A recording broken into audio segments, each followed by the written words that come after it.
Hi friends, आज हम start करेंगे नया चैप्टर डिटर्मिनेंट्स क्लास 12 का। ठीक है, देखिए डिटरमिनेंट होता क्या है।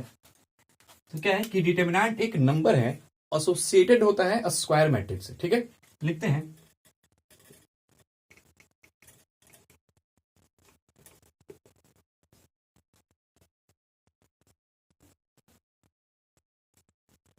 Determinant is a number associated with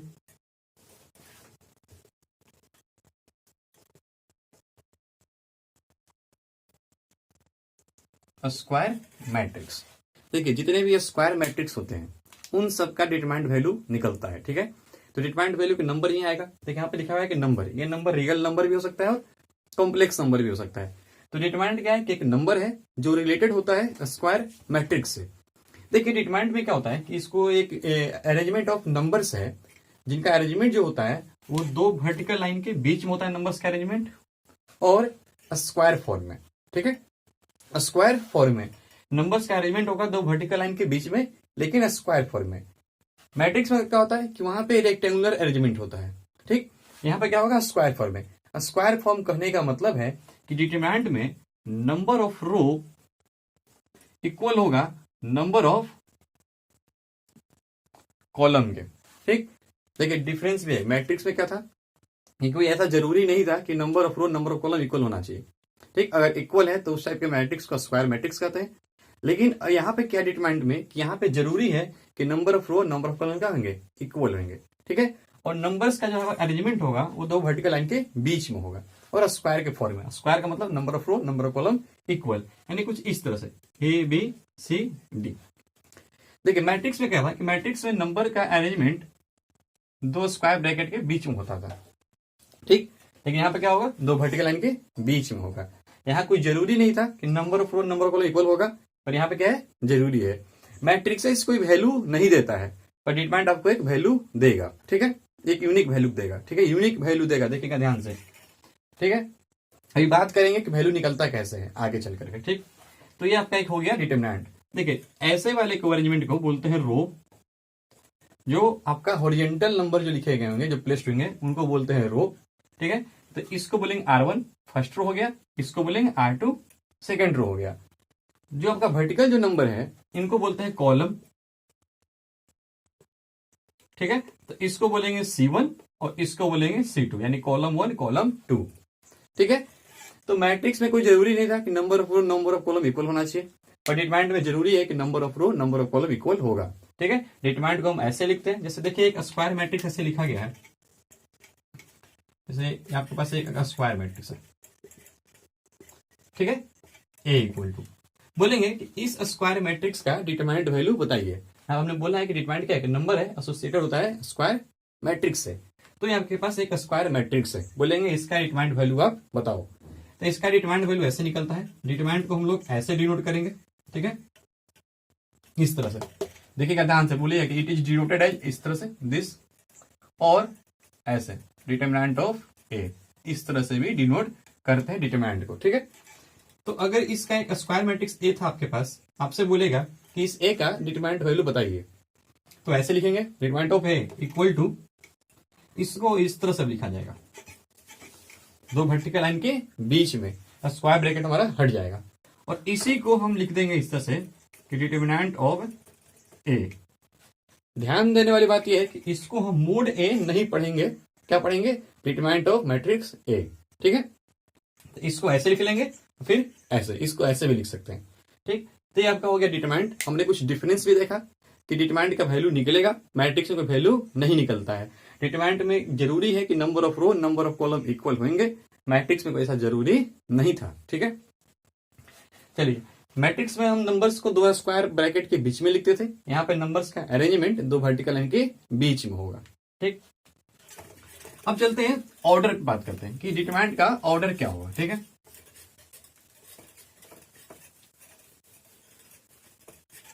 जैसे देखिए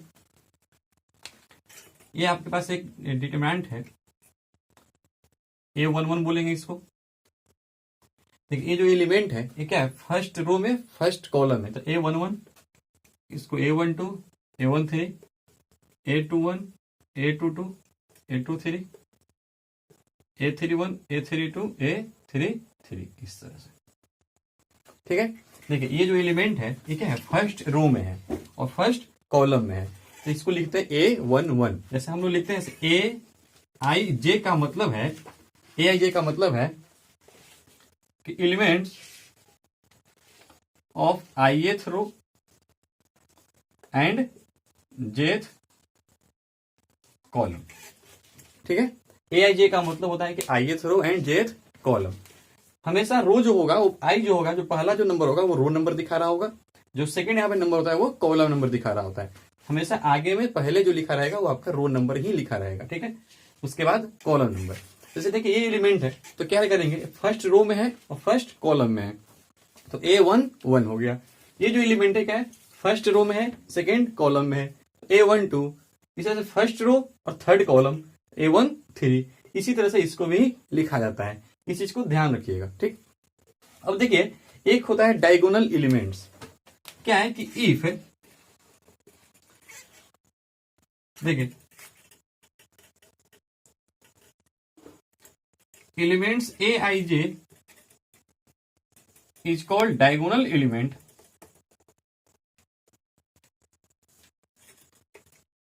if I equal to J। वैसे सारे AIJ एलिमेंट जिनमें I और J इक्वल होगा उनको बोलते हैं डायगोनल एलिमेंट्स। देखिए ध्यान से, यहाँ पे क्या है, I और J दोनों क्या है, इक्वल है, तो ये क्या हो गया आपका डायगोनल एलिमेंट हो गया। ये भी देखिए I और J दोनों क्या है, इक्वल है, तो ये हमारा क्या कहलाएगा, डायगोनल एलिमेंट कहलाएगा। ये भी हमारा डायगोनल एलिमेंट। तो ध्यान रखिएगा कि अगर I और J इक्वल है तो उस एलिमेंट को हम लोग बोलते हैं डायगोनल एलिमेंट। तो ये आपका क्या हो गया, डायगोनल एलिमेंट हो गया तीनों। ये आपके डायगोनल एलिमेंट नहीं है, ध्यान रखिएगा। ठीक, तो ये आपका हो गया डायगोनल एलिमेंट हो गया। ठीक है, तो डायगोनल एलिमेंट उसको बोलेंगे जहां पे I और J दोनों क्या होगा, इक्वल होगा।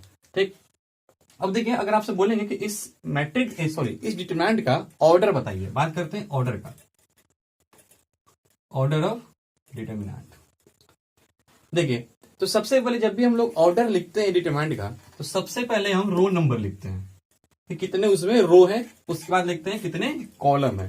तो देखिए ध्यान से, यहाँ पे कितने रो है, 1 2 3, 3 रो है, कॉलम कितने हैं, 3 कॉलम भी है, तो ऑर्डर हो जाएगा 3 क्रॉस 3।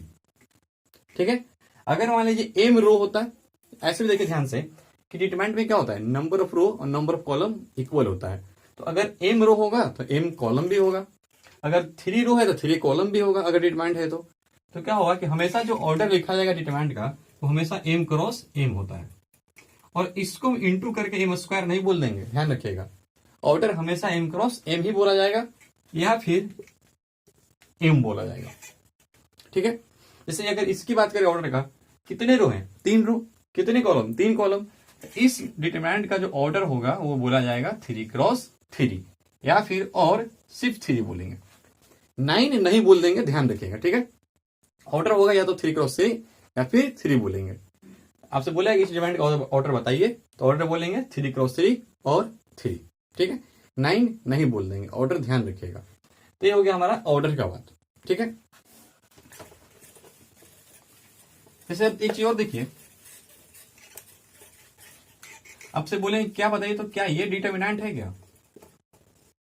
ठीक है, आपसे बोलेंगे क्या ये डिटरमिनेंट है, तो ये आपका डिटरमिनेंट नहीं है, क्योंकि इसमें नंबर ऑफ जो रो है वो कितने हैं, 2 है, नंबर ऑफ कॉलम कितने हो गए, 3 हो गए।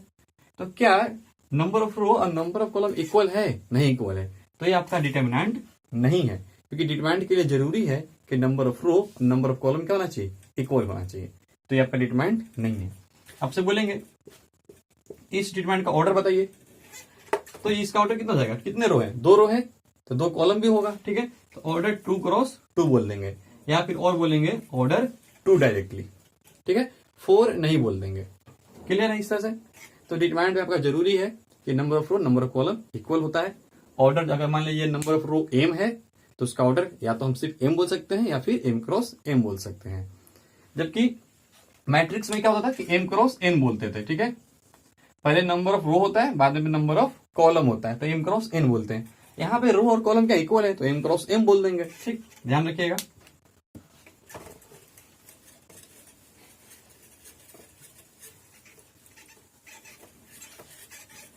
अब देखते हैं नेक्स्ट हमारा जो टॉपिक है वो है इवेल्युएशन ऑफ डिटरमिनेंट्स। ठीक है, इवेल्युएशन ऑफ डिटरमिनेंट।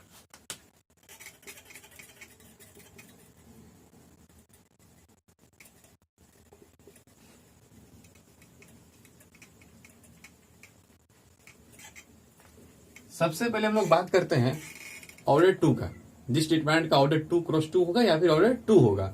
ठीक है, तो उसकी पहले बात कर लेते हैं। फॉर ऑर्डर 2 जैसे आपके पास एक ये डिटरमिनेंट लिखा हुआ है, बोलेंगे इस डिटरमिनेंट का वैल्यू बताइए। ठीक है, डिटरमिनेंट का देगा, एक नंबर देगा, एक वैल्यू देता है। ठीक है, यूनिक वैल्यू देता है, ध्यान रखिएगा, मैट्रिक्स को वैल्यू नहीं देता है, दोनों में डिफरेंस भी है। ठीक, अब देखिए यहां से बोलेंगे आपको जो है कि इस डिटरमिनेंट का आप वैल्यू बताइए। तो क्या करेंगे, इसका कैसे वैल्यू फाइंड करेंगे वो देखिए ध्यान से। Determinant of A equal to, क्या करना है कि इस एलिमेंट को इससे मल्टीप्लाई कर लेना है। ठीक है, तो कितना हो जाएगा ए इंटू डी। ठीक है, बीच में लगेगा यहाँ पे माइनस, और ये क्या है, बी है, और क्या है, सी है, तो ये हो जाएगा बी क्रॉस सी यानी बी सी। तो ये आपका हो गया आंसर। इस डिटरमिनेंट का ये निकल गया वैल्यू। एग्जांपल देख लेते हैं और भी। मान लीजिए डिटरमिनेंट बी है और लिखा हुआ है 2 1 3 5, बोलेंगे इसका वैल्यू बताइए। तो वैल्यू कैसे निकलेगा, 2 इंटू 5 कितना हो जाएगा 10, माइनस 3 इंटू 1 3, यानी आंसर 7 हो गया। तो आप ऐसे भी लिख सकते हो कि determinant of B equal to 7, या आप इसको ऐसे भी लिख सकते हैं कि determinant of B equal to 7। दोनों तरीका सही है, दोनों तरह से लिख सकते हैं। ठीक, और एग्जाम्पल कुछ देख लेते हैं। मान लीजिए डिटरमिनेंट है ए इक्वल टू लिखा हुआ आपका -1 2 -3 5। ठीक है, बोलेंगे इसका डिटरमिनेंट वैल्यू का बताइए। तो क्या करेंगे, 1 इंटू -1 इंटू 5 यानी -5, यहां पे लगेगा minus, and this into this 2 into -3 कितना हो जाएगा -6 हो जाएगा आपका। क्लियर है, यानी -5 + 6 यानी आंसर क्या आएगा 1 आ गया। तो इस तरह से हम डिटरमिनेंट वैल्यू फाइंड करते हैं जिसका ऑर्डर 2 क्रॉस 2 होगा। क्लियर है, अब देखते हैं फॉर ऑर्डर 3 के लिए।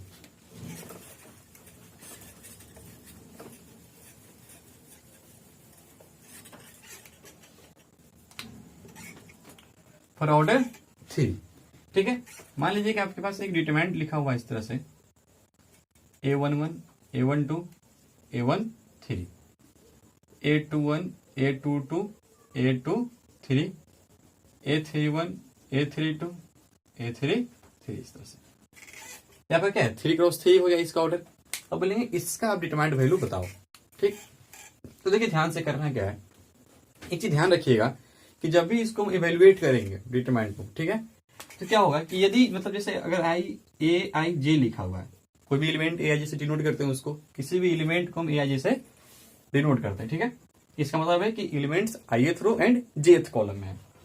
ठीक, तो क्या होगा कि if I plus j is equal to odd, पहले इवन लिख लो, इस I plus j is equal to even.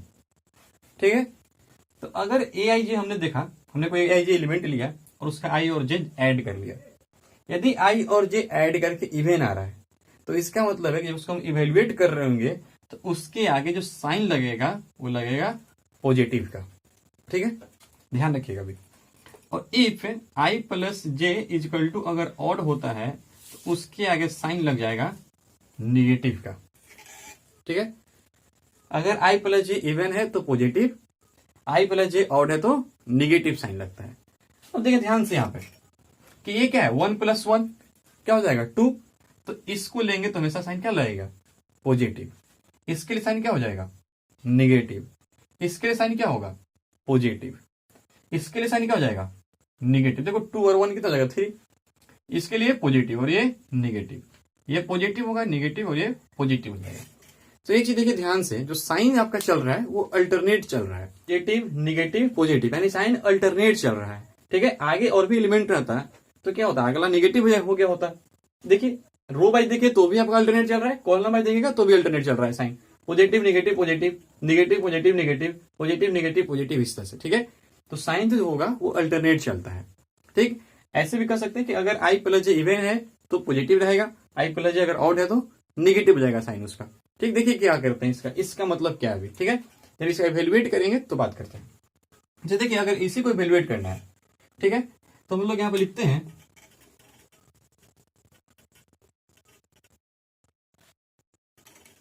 Evaluate along R1।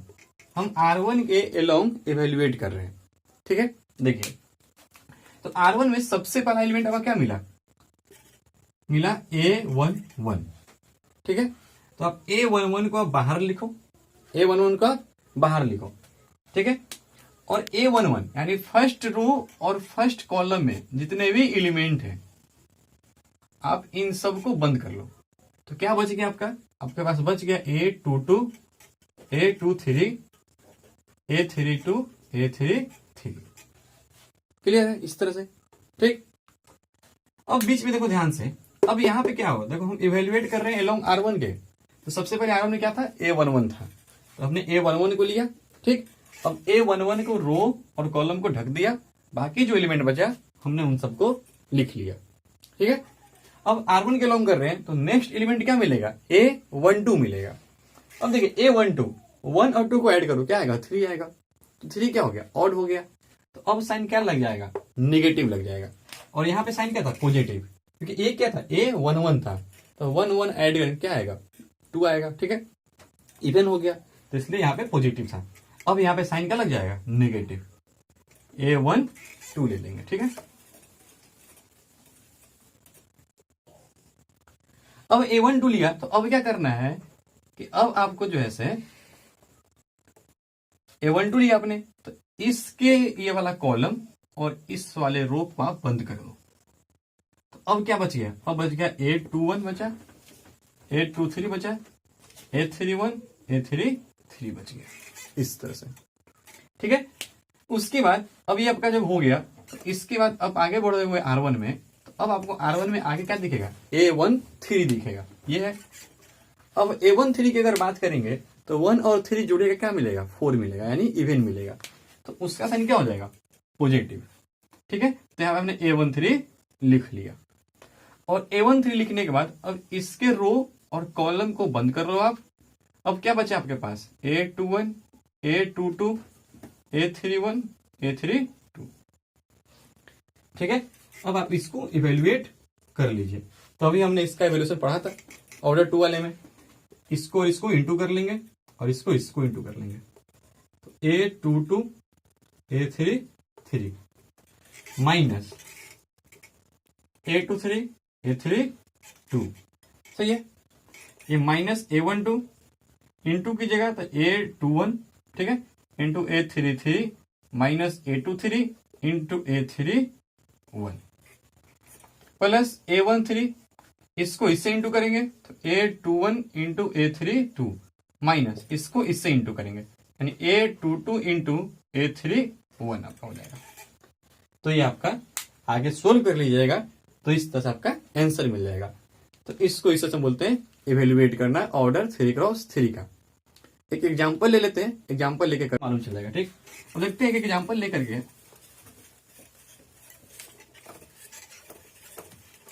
जैसे हमने बोला कि A इक्वल टू एक आपके पास डिटरमिनेंट है ऑर्डर 3x3, ये मान लो 1 2 1 0 1 2 -2 मान लो 5 4 3 लिखा हुआ इस तरह से।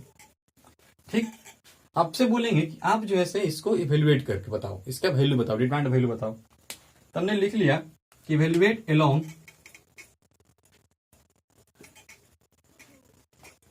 R1, हमने R1 के अलोंग इसको इवेल्युएट कर लिया। तो क्या होगा, डिटरमिनेंट इक्वल टू R1 के अलोंग कर रहे हैं, देखिए ध्यान से, सबसे पहले हमें क्या मिला, 1 मिलेगा। R1 में सबसे पहला एलिमेंट 1 है। अब ये 1 है तो एलिमेंट क्या है, ये 1 1 है ना, तो 1 और 1 क्या मिलेगा, 2 मिलेगा।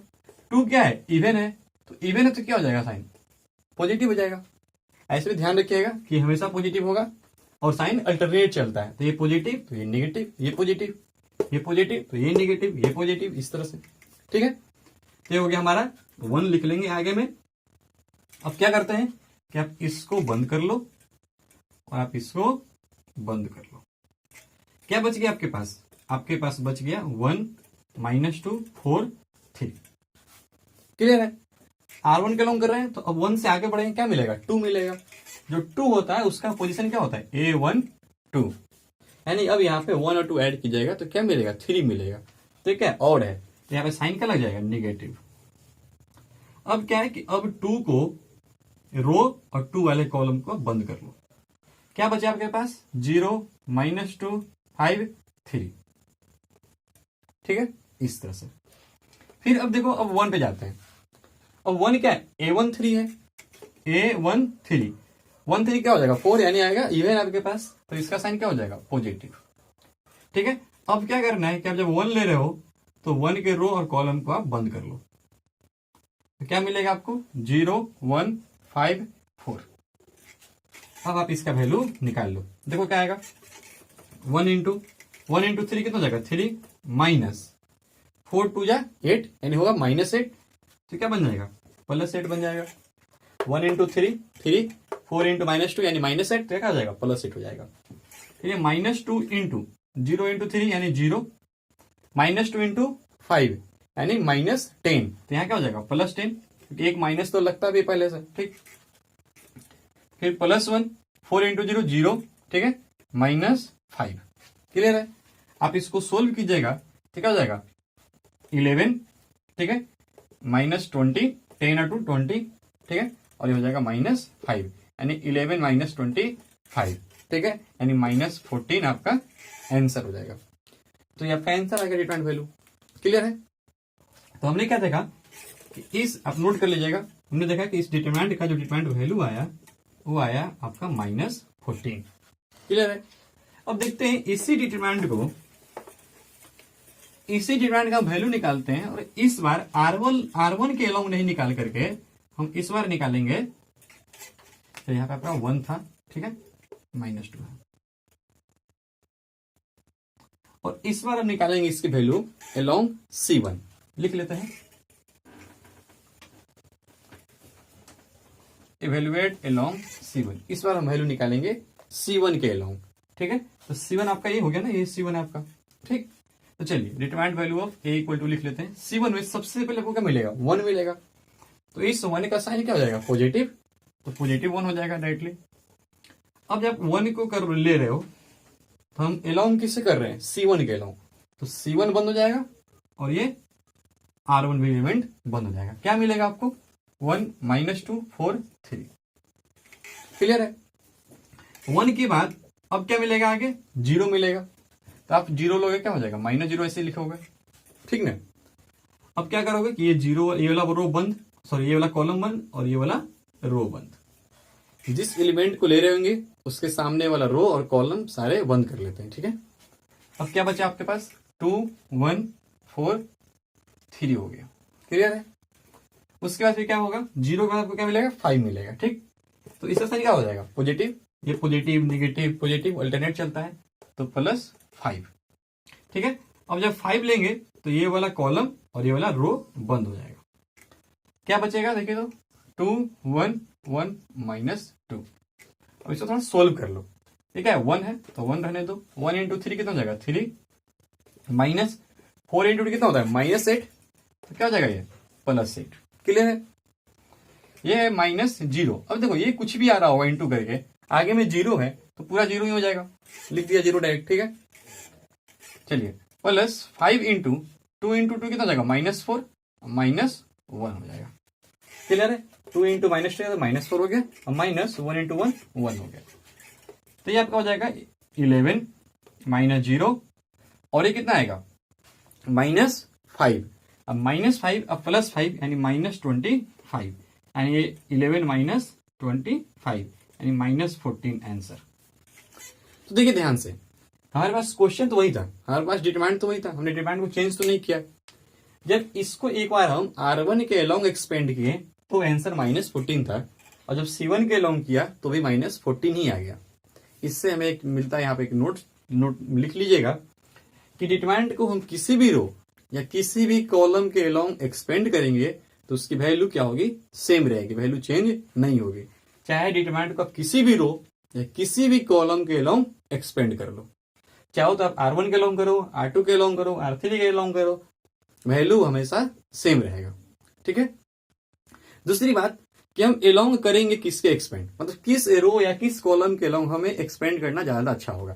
तो देखिए जिस रो या जिस कॉलम में नंबर ऑफ जीरो मैक्सिमम होगा हम उसी के एलोंग एक्सपेंड करते हैं। तो उससे क्या फायदा होगा, उससे हमारा कैलकुलेशन इजी हो जाएगा। जैसे अगर हम इसी क्वेश्चन को हम अगर डायरेक्टली C1 के एलोंग एक्सपेंड करते हैं, देखिए हमें सिर्फ ये और ये सिर्फ यही दो कैलकुलेट करना होता है।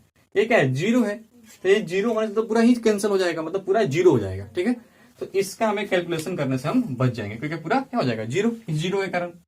ठीक, तो जिस रो या जिस कॉलम में जीरो की संख्या ज्यादा होगी उसी रो या कॉलम के अलावा हम हमेशा एक्सपेंड करेंगे। ठीक है, उसके बाद आप किसी भी रो को करो वैल्यू हमेशा सेम रहेगा। एक क्वेश्चन और इस पे देख लेते हैं। ठीक,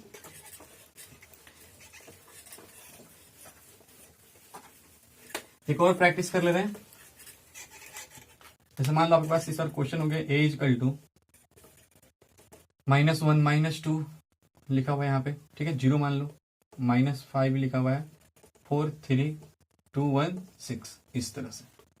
ठीक है, इसका हमें डिटरमाइंड वैल्यू निकालना है। तो आपको जब डिटरमाइंड वैल्यू निकालना है तो हम किसके लॉन्ग एक्सपेंड करेंगे, R1 के लॉन्ग। R1 क्या है, जीरो दिख रहा है आपको। ठीक है, उससे आपका कैलकुलेशन इजी हो जाएगा। तो लिख लेंगे एक्सपेंडिंग लिख लो, इवेलुएट लिख लो, एक्सपेंडिंग अलोंग R1 के अलोंग हम एक्सपेंड कर रहे हैं। तो सबसे पहले क्या मिलेगा R1 में हमें, -1 मिलेगा, ये तो हो गया हमारा -1। ठीक है, अब क्या करना है, आप इसको आप बंद कर लोगे। ठीक है, और इसको बंद कर लोगे तो क्या लिखोगे यहाँ पे, यहाँ आप लिखोगे 4 3 1 6। तो देखो, तो 4 3 1 6 लिखोगे तो इसको इंटू करोगे ना, इससे कितना हो जाएगा, 24 -3। क्लियर है। चलिए अब उसके बाद -1 से हम आगे बढ़ेंगे तो हमें R1 में क्या दिखेगा, हमें R1 में दिखेगा -2। ये क्या है, -2। देखिए ये तो होता है पॉजिटिव, ये क्या हो जाता है नेगेटिव। तो यहाँ पे क्या हो जाएगा, एक तो नेगेटिव आएगा इसके कारण, और ये -2 लिखा हुआ है तो क्या हो जाएगा, +2 बन जाएगा। देखिए ध्यान से, ये होता है पॉजिटिव, ये होता है नेगेटिव पॉजिटिव, इस तरह से साइन चलता है। तो इसका तो साइन पॉजिटिव होता है तो ये तो -1 ही रह जाएगा। मतलब पॉजिटिव इंटू माइनस, मतलब पॉजिटिव इंटू नेगेटिव क्या जाएगा, पॉजिटिव वो नेगेटिव ही रह जाता, साइन चेंज होता नहीं। लेकिन ये क्या है, नेगेटिव है। ठीक है, तो एक ये साइन एक नेगेटिव यहाँ आएगा और ये है -2, तो नेगेटिव में नेगेटिव मल्टीप्लाई करेंगे तो क्या बन जाता है, पॉजिटिव बन जाता है। ठीक है, जैसे यहाँ पे एक हम नेगेटिव रखते हैं और फिर इंटू लिखते हैं -2, तो नेगेटिव नेगेटिव फिर से पॉजिटिव बन ही जाता है। तो यहाँ पे लिख दिए डायरेक्टली +2। ध्यान दीजिएगा, अगर यहाँ पे सिर्फ 2 होता है तो यहाँ पे -2 लिखा रहता है, यहाँ पे -2 है तो क्या जाएगा, +2 बदल जाएगा।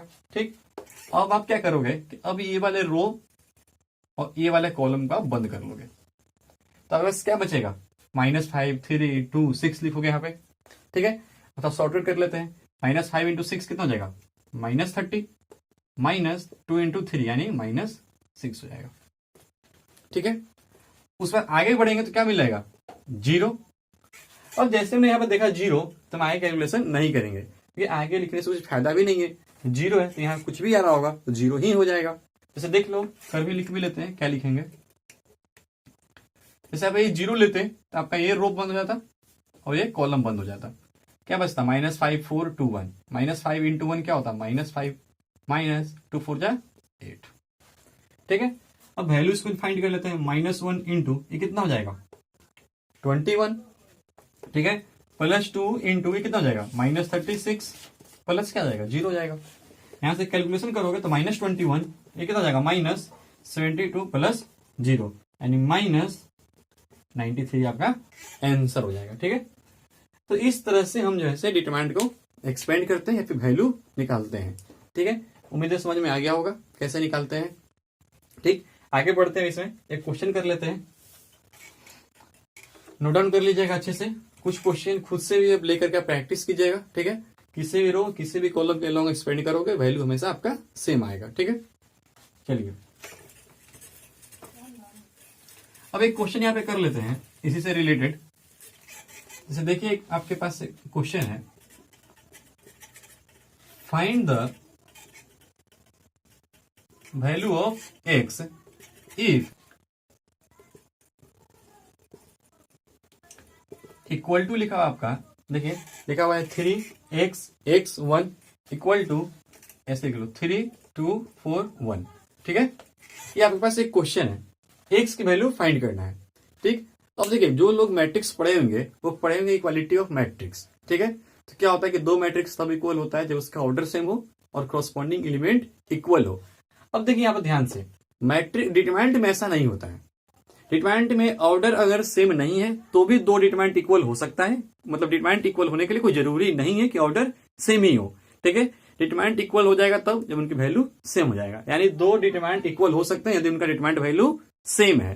ठीक है, डिटरमिनेंट इक्वल होने के लिए एक मैट्रिक्स की तरह कोई जरूरी नहीं है कि उनका जो है से ऑर्डर सेम होना चाहिए। ठीक है, जबकि मैट्रिक्स में ऑर्डर सेम होना जरूरी है और कॉरस्पॉन्डिंग एलिमेंट्स इक्वल होने चाहिए, पर डिटरमिनेंट में ऐसा नहीं है, ये डिफरेंस है दोनों का। ठीक है, अब यहाँ पे कुछ लोग ये सोचेंगे कि यहाँ पे एक्स है, यहाँ पे 2 है, तो क्या हो जाएगा, एक्स इक्वल टू 2 आंसर बोल देंगे। कुछ बच्चा ये भी सोचेगा कि यहाँ एक्स है 4 है तो इक्वल टू 4 आंसर हो गया। तो देखो ये डिटरमिनेंट है, मैट्रिक्स नहीं है, कॉरस्पॉन्डिंग एलिमेंट वाली बात यहाँ पे नहीं होती है, तो यहाँ पे हम उस तरह से नहीं बोल देंगे। तो यहाँ पे क्या करेंगे, देखिए इसका डिटरमिनेंट वैल्यू निकाल लेते हैं। दो डिटरमिनेंट इक्वल होने का मतलब है कि उनका डिटरमिनेंट वैल्यू इक्वल है। ठीक है, कॉरस्पॉन्डिंग एलिमेंट की बात नहीं चलती यहाँ पे।